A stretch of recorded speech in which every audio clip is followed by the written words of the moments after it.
Hello दोस्तों, एक बार फिर से आप सबका मेरे अपने इस यूट्यूब चैनल पर स्वागत है। हमारा टॉपिक चल रहा है ट्रांसफार्मर के बारे में पढ़ रहे थे हम। ट्रांसफार्मर में हमने ट्रांसफार्मर रेशियो के बारे में पढ़ा था पिछली क्लास में, इसके बारे में जाना था और इसके समीकरण के बारे में जाना था कि ट्रांसफार्मर रेशियो कैसे ज्ञात किया जाता है, कैसे इसको संबंध इसके जो होते हैं वो कैसे होते हैं, इनके सब के बारे में एक एक करके जाना था। फिर इस पर आधारित आपको एक सवाल भी मैंने समझाया था, वो एक सवाल आपको करने के लिए भी कहा था। आशा करता हूँ आप सबने वो सवाल किया होगा। चलो देखते हैं कल वाले क्लास में क्या सवाल किया हमने, कि एक ट्रांसफार्मर की प्राइमरी में टर्नों की संख्या 2500 तथा सेकेंडरी में टर्नों की संख्या 8000 है। वह प्राइमरी में ईएमएफ का मान 11 केवी है। वह प्राइमरी धारा 900 एम्पीयर है। तो सेकेंडरी में ईएमएफ का मान बताना है और सेकेंडरी में धारा की गणना करनी है, ये बात बतानी है। आपको समझ आ गया होगा, पिछला एक वीडियो देखा तो उसमें मैंने इसी तरह का एक सवाल करवाया था। जिसको नहीं आया वो एक बार फिर से देख लो, इस सवाल को हल करते हैं। पहले देखते हैं सवाल में हमें क्या क्या दिया हुआ है, देख लेते हैं। इस सवाल में हमें प्राइमरी में टर्न कितने दिए हुए हैं वो देख लेते हैं। प्राइमरी में टर्न दे रखे हैं 2500 टर्न दे रखे हैं प्राइमरी में। सेकेंडरी में टर्न दे रखे हैं 8000। प्राइमरी की ईएमएफ का मान दे रखा है 11000, 11 किलो वोल्ट दे रखा है। प्राइमरी धारा दे रखी है 900 एम्पियर। ये सब चीज़ें हमें दी हुई और इन दो चीज़ों के बारे में हमें पता करना है, इन दो की गणना करनी है। सेकेंडरी में धारा की गणना करनी है, सेकेंडरी में ईएमएफ का मान निकालना है। हम देखते हैं कैसे निकालेंगे, इनका संबंध जो है वो देखते हैं आपस में। ES बट्टा AP, सेकेंडरी में धारा बटा सेकेंडरी में ईएमएफ बटा प्राइमरी में ईएमएफ बराबर सेकेंडरी में टर्नों की संख्या बटा प्राइमरी में टर्नों की संख्या। ये संबंध होता है, इनमें ये संबंध होता है। तो अभी हमें ये जो चार चीज़ें हैं इनमें से तीन चीज़ें अपने पास हैं, चौथी चीज़ हमें निकालनी है।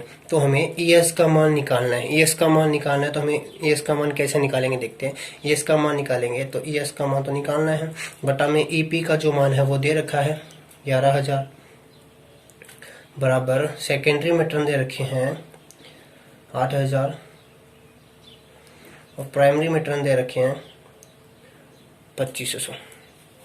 इस तरह से दे रखे।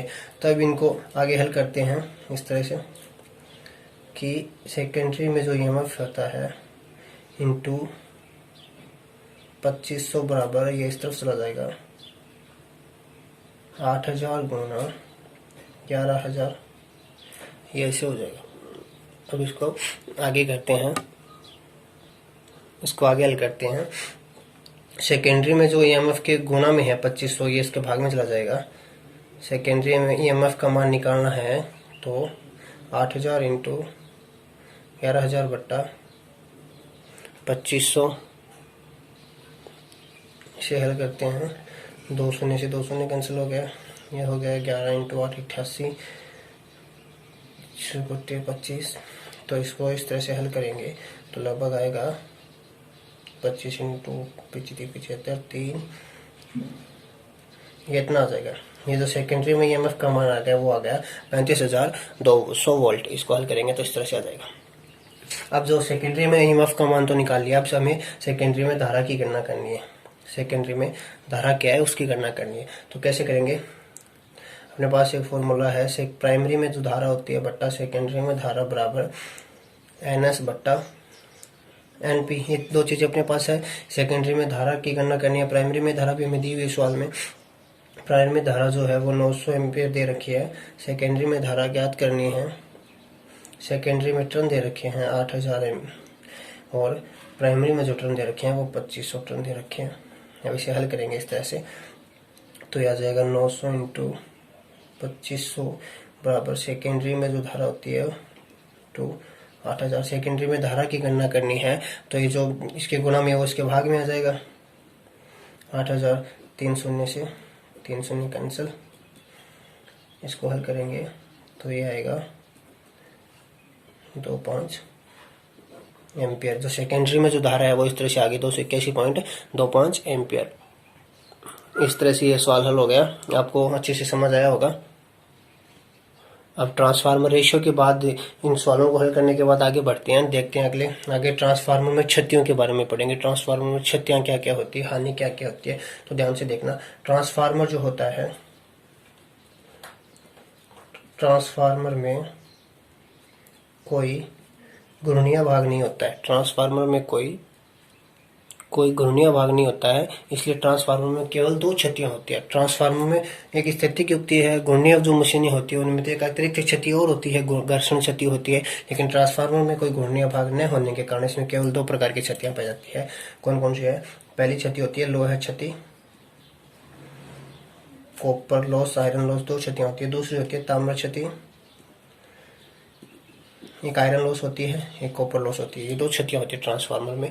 अब क्या इन क्षतियों को कैसे ज्ञात करते हैं, किस तरह से होती है, वो आगे देखते हैं। ये जो लोहे क्षति और जो चामर क्षति जो होती है ट्रांसफार्मर में, इनका मान कैसे ज्ञात करें, ट्रांसफार्मर में क्षतियों का मान कैसे निकालें, तो उसके बारे में देखते हैं। ट्रांसफार्मर में क्षतियों का मान ज्ञात करना, ट्रांसफार्मर में क्षतियों का मान कैसे ज्ञात करेंगे उसके बारे में जानते हैं। तो ट्रांसफार्मर में क्षतियों का मान ज्ञात करने के लिए दो प्रकार के परीक्षण किए जाते हैं। आपको ध्यान रखना है कि एक ट्रांसफार्मर में अगर क्षतियों का मान ज्ञात करेंगे तो दो परीक्षण किए जाते हैं। वो दो परीक्षण कौन कौन से हैं? पहला परीक्षण होता है खुला परीक्षण, खुला परिपथ परीक्षण, खुला परिपथ परीक्षण।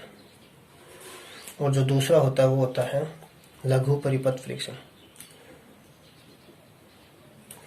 खुला परिपथ परीक्षण यानी कि ओपन सर्किट टेस्ट होता है, और जो दूसरा होता है वो शॉर्ट सर्किट टेस्ट होता है। ये दो तरह के टेस्ट किए जाते हैं ट्रांसफार्मर में लॉस ज्ञात करने के लिए।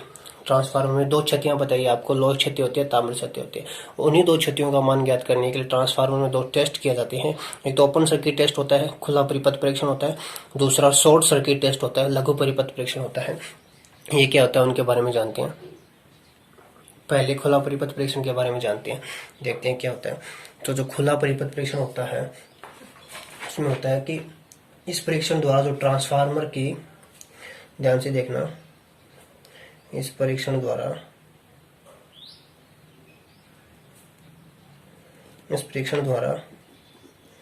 ट्रांसफार्मर की लोड रहित अवस्था में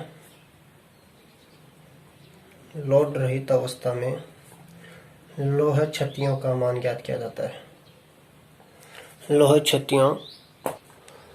क्षतियों का मान ज्ञात किया जाता है लोड रहित अवस्था में। लोड रहित अवस्था का मतलब क्या है? बिना लोड के, जब ट्रांसफार्मर पर लोड ना लगा हो, जब ट्रांसफार्मर लोड रहित हो, तो उस अवस्था में क्या करते हैं, ट्रांसफार्मर में खुला परिपथ परीक्षण करते हैं। और ये क्यों करते हैं आपको ध्यान रखना है। जो खुला परिपथ परीक्षण है वो ट्रांसफार्मर में केवल और केवल लोह क्षतियों के मान को ज्ञात करने के लिए करते हैं। लोह क्षतियों के मान ज्ञात करने के लिए कौन सा परीक्षण करते हैं, यहाँ पर प्रश्न बनता है। तो आपका उत्तर क्या होगा? खुला परिपथ परीक्षण करते हैं, ओपन सर्किट टेस्ट करते हैं, आयरन लॉस ज्ञात करने के लिए ट्रांसफार्मर की लोड रहित अवस्था में जो लोह क्षति होती है उसका मान ज्ञात करते हैं इस सर्किट द्वारा। ठीक है, इसमें आगे देखते हैं। यह जो परीक्षण जो होता है ट्रांसफार्मर की किसी भी वाइंडिंग पर किया जा सकता है। यह जो परीक्षण है वो ट्रांसफार्मर की प्राइमरी वाइंडिंग या सेकेंडरी वाइंडिंग कोई सी भी वाइंडिंग पर कर सकते हैं ये परीक्षण, क्योंकि ये ओपन सर्किट परीक्षण होता है। आप जिस वाइंडिंग पर करना चाहते हो उस वाइंडिंग पर कर सकते हो। और ओपन सर्किट जो होता है वो लोह क्षतियों के मान को ज्ञात करने के लिए किया जाता है। तो ये बात ध्यान रखनी है आपको इसके बारे में। इतनी बात ध्यान रखनी है कि जो ओपन सर्किट टेस्ट होता है वो क्यों करते हैं, तो लोह क्षति के मान को ज्ञात करने के लिए किया जाता है। और यह सर्किट जो होता है वो किस वाइंडिंग पर किया जाता है, तो ये बात ध्यान रखनी है आपको कि यह दोनों में से किसी भी वाइंडिंग पर कर सकते हैं, या तो प्राइमरी पर कर सकते हैं या सेकेंडरी पर सकते हैं, किसी भी वाइंडिंग पर कर सकते हैं यह परीक्षण। अब देखते हैं ये ट्रांसफार्मर का सिंबल है, आगे परीक्षण करते हैं द्वारा किस तरह से कनेक्शन होते हैं। ट्रांसफार्मर की प्राइमरी वाइंडिंग मान लो, ये इसकी सेकेंडरी वाइंडिंग है। तो ये जो क्षतियों का जो मान करेंगे, या तो एक वाटमीटर लगाएंगे, ये वोल्टमीटर लगाया इसके समांतर में। पहले वोल्टमीटर लगाने के बाद एक वाटमीटर संयोजित कर लेते हैं।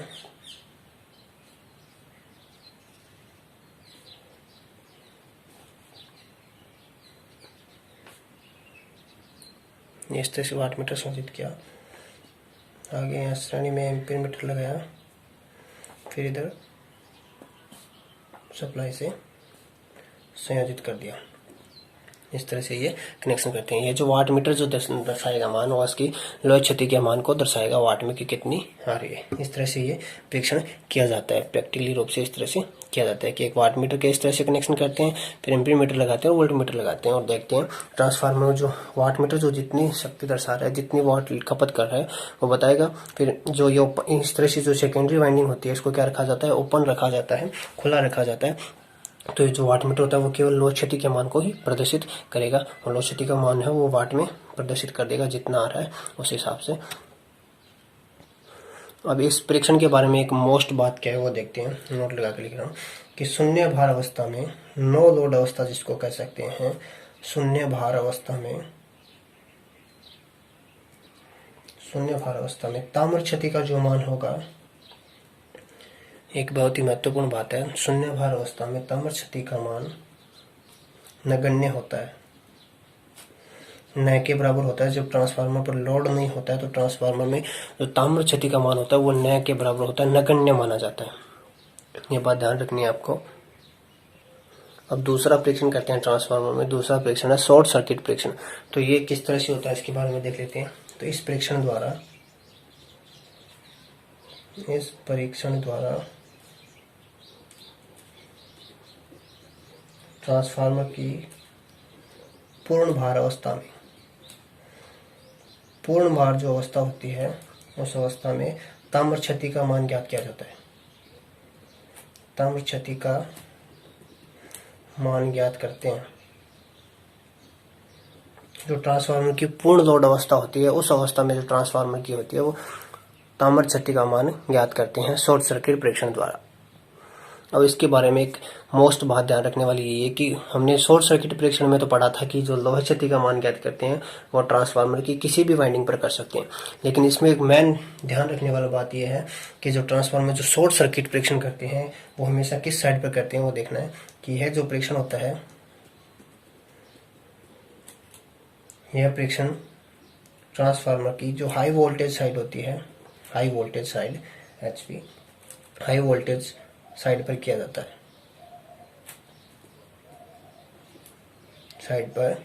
है, यानी कि ट्रांसफार्मर की जो हाई वोल्टेज साइड होती है, एक प्राइमरी होती है एक सेकेंडरी होती है, जिस तरह से जो वाइंडिंग हाई वोल्टेज निकाल रही होती है उस वाइंडिंग पर यह परीक्षण किया जाता है। ये ध्यान रखने वाली बात है इसके बारे में।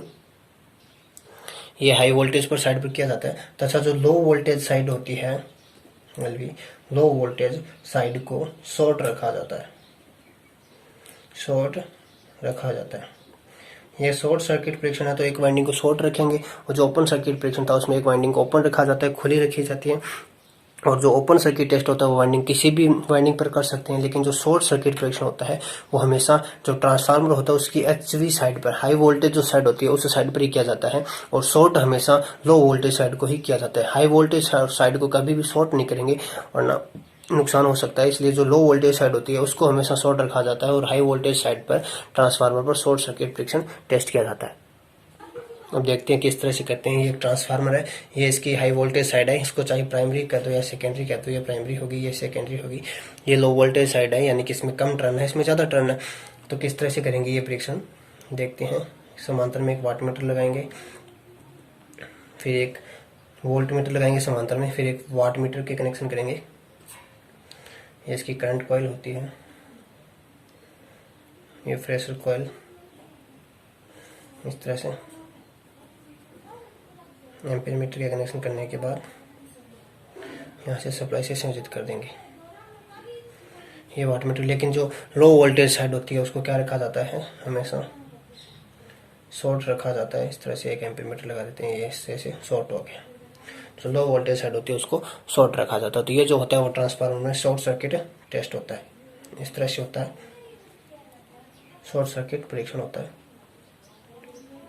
इसमें ध्यान रखने वाली बात ये है कि जो लो वोल्टेज साइड होता है उसको ही हमेशा शॉर्ट रखा जाता है और हाई वोल्टेज साइड पर यह परीक्षण किया जाता है। इसमें एक और ध्यान रखने वाली बात यह है क्या है वो उसको देखो कि जो हाई वोल्टेज साइड जो होती है, मान लो हाई वोल्टेज ये ट्रांसफार्मर जो है वो 11 kV इसको इनपुट सप्लाई देते हैं, आउटपुट में ये निकाल रहा है 220 वोल्ट निकाल रहा है। ठीक है, ये 11 kV इधर सप्लाई देते हैं, हाई वोल्टेज साइड होगी, ये लो वोल्टेज साइड होगी। लेकिन इसमें एक मेन ध्यान रखने वाली बात क्या ये है कि जिसकी हाई वोल्टेज साइड है उसकी अंकित वोल्टेज कितनी है, 11 kV है।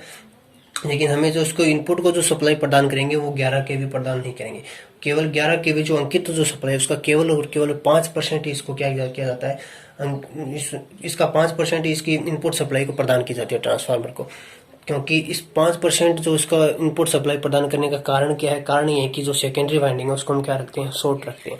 शॉर्ट रखेंगे तो इसका केवल 5% इसको देंगे तो आगे जो आउटपुट में जो निकालेगा बहुत ही कम निकालेगा, और शॉर्ट होने के कारण क्या होगा, ज़्यादा नुकसान नहीं होगा। तो ये ध्यान रखने वाली बात है कि जो अंकित जो वोल्टेज होती है उसका केवल और केवल 5% ही सप्लाई उसको प्रदान की जाती है, और उसका कारण ये है कि ट्रांसफार्मर की सेकेंडरी वाइंडिंग शॉर्ट है।